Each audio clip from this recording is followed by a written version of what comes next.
নমস্কার, আমি আশিস সেনগুপ্ত, রাজনৈতিক বিশ্লেষক।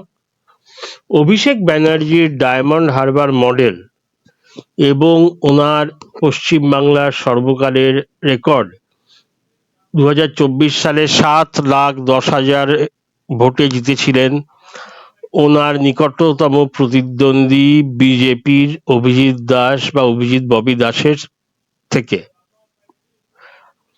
এইবার মানে 2026-এ যেই 7টি বিধানসভা নিয়ে ডায়মন্ড হারবার লোকসভা গঠিত, উনি বলেছিলেন আরো ভোটের মার্জিন বাড়বে, কিন্তু 4 তারিখ রেজাল্ট বেরোবার পর কি দেখা গেল? ধুয়ে মুছে প্রায় সাফ হয়ে গেল অভিষেক ব্যানার্জির ডায়মন্ড হারবারের রেকর্ড। এই সর্বকালের রেকর্ড যে আসলে ছিল গ্যাস বেলুন, মানুষের ইচ্ছার বিরুদ্ধে ভোট, এইবারে প্রতিটি বিধানসভার রেজাল্ট তা প্রমাণ করে দিল।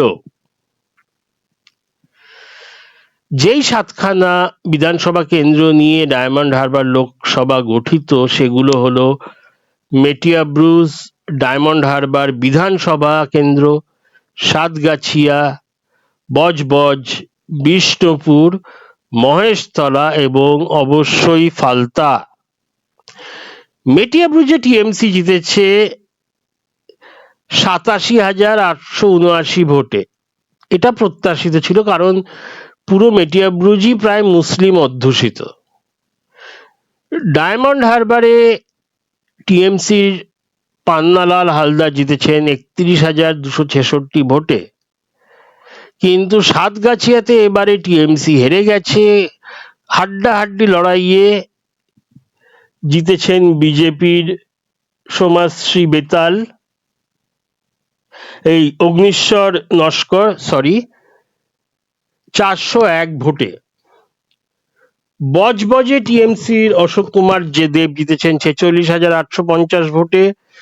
বিষ্ণুপুরে টিএমসির দিলীপ মণ্ডল, যিনি কিনা খবরের শিরোনামে ছিলেন এতদিন অগাধ সম্পত্তি বানানোর জন্যে, হুমকি দেওয়ার জন্যে, এবং যিনি এখন পলাতক ফেরার, উনি জিতেছেন 36,925 ভোটে। আর মহেশতলাতে টিএমসির শুভাশিস দাস জিতেছেন 32,913 ভোটে।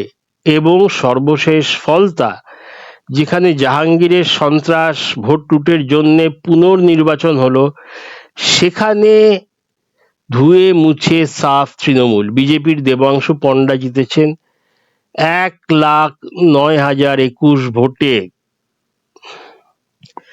তাহলে এই 7খানা বিধানসভা নিয়ে গঠিত ডায়মন্ড হারবার লোকসভা কেন্দ্রে, যেখানে অভিষেক 2024-এ জিতেছিলেন 7,10,000 ভোটে, এবারে তার লিড কত দাঁড়ালো শুনলে অবাক হয়ে যাবেন। লিড কমে গেছে মাত্র 1,26,411 ভোটের লিড ধরে রাখতে পারলেন অভিষেক ব্যানার্জি। এখানে একটা কথা কিন্তু সবাইকে মনে রাখতে হবে, ফলতা বাদে বাকি ছখানা কেন্দ্রে যে ভোট হয়েছিল, সেখানকার ভোটাররা কিন্তু জানতেন না যে বিজেপি ক্ষমতায় আসতে চলেছে, এবং ভয় বা চাপা সন্ত্রাস, যে আমি যদি তৃণমূলকে ভোট না দিই পরে আমার কি হতে পারে, এই ব্যাপারটা কাজ করছিল। কারণ ফলতাতে যখন ফ্রি অবাধ নির্বাচন হলো, তৃণমূল 7,500 ভোট পেয়ে একদম 4 নম্বরে নেমে গেল। তাই অবাধ ভোট হলে বা ভয়মুক্ত হয়ে ভোট দিলে, অবাধ ভোট হয়েছিল কিন্তু একটা চাপা ভয় ছিল। এই 6টা কেন্দ্রে যে কি হতো সেটা বলা যায় না। এই যে সব জায়গায় বড়াই করে বেড়ান, পার্লামেন্ট থেকে পথসভা, রোড শোতে অভিষেক ব্যানার্জি বলে বেড়ান গণদেবতার ভোটে আমি 7 লাখ এর বেশি ভোটে জিতে রেকর্ড করেছি, ইত্যাদি ইত্যাদি। যাই হোক, 2000 ওনার ভোট তো মানে আগের বার যা পেয়েছিলেন তার 18% ভোট পেয়েছেন মাত্র, মানে 82% ভোট কমে গেছে লোকসভার নিরিখে যদি ক্যালকুলেট করা হয়। যাই হোক, 2029-এ আবার লোকসভা ভোট, 3 বছর পর। ততদিন যদি এই তৃণমূল টিএমসি পার্টিটা থাকে এবং আবার যদি অভিষেক ব্যানার্জি ডায়মন্ড হারবারে দাঁড়াবার সাহস পান, যেটা কিনা সবচেয়ে বড় কথা, তাহলে আমরা সবাই বুঝবো যে অভিষেক ব্যানার্জির নিজস্ব ক্যাপাসিটি রিগিং সন্ত্রাস না করে কতটা।